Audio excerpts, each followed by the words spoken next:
This one's for you, Dad. I'm talking about a certain particular artist that you've known about for a while, and hopefully all you random rockers out there who are seeing this too, who may have a knowledge of country music itself.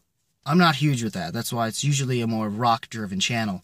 Though this particular album has been considered, by certain reviewers at the time, a rockabilly-type record, which is ironic being that there was a revival of that sound at the time right around the 80s, the late 70s, early 80s, with Stray Cats and, I think Chris Hayes, or Haynes, it was his name or something.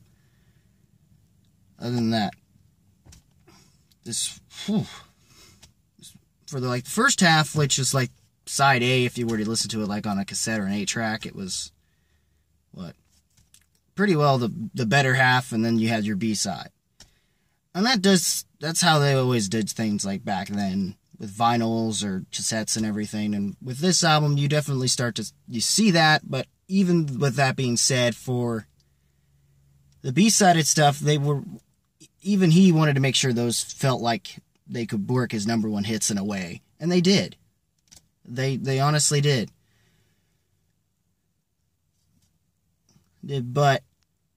And the only highlight, I think, of the B-sides would be that's just the way it is. And most of the tracks are just love ballads, I guess, in a way, with the exception of a couple tracks like 747, and of course the big hit that helped bring about much bigger crossover status, or gave him made this album the platinum certification that it had, was of course Driving My Life Away and I Love a Rainy Night, which one of the acoustics he did with this track he recorded during a stormy night itself, which kind of led the inspiration to the song. And then Driving My Life Away and 747 were pretty well, I think, the first true truck driving country type of songs.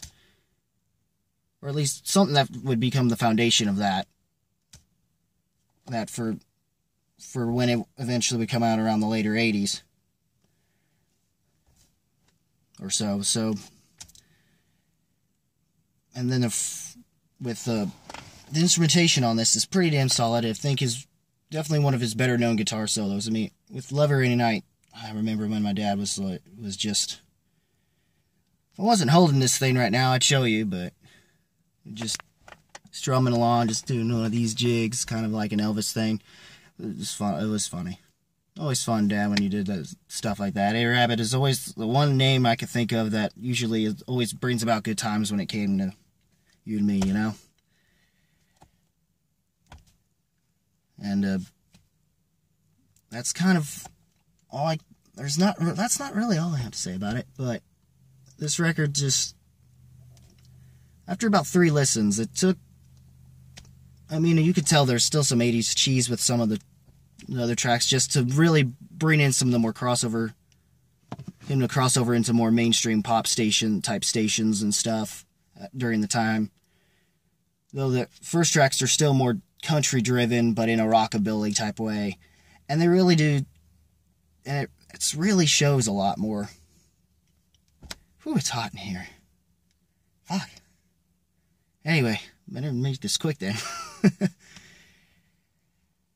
Overall, this album I was starting to think might have been considered as a magnum opus, though I think that might be Rocky Mountain Music, which I'm told was critically acclaimed. I might do that one if that, Dad, is considered your favorite of his, but I mostly want to do this for you, for those, happy 50th.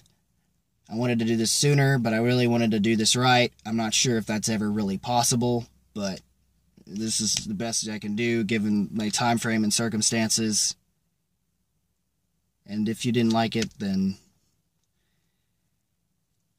oh well, I guess. But yes, this album is pretty solid for what it is. Some of it's, dated, stuck in 80s mode, but other times it still feels like it works much better than what it actually is, and This overall is probably one of his best albums he's ever... Probably one of his better-known albums, for sure. And especially with having some of his better-known songs. I mean, tracks like Rockin' With My Baby is a nice little track. A lot of good two-steps. Two-stepping stuff. Some nice little slow dances here and there. Some just nice little head bobbing or grab your lighter type tracks. Is what some of his style does. A lot of string sections. And yeah.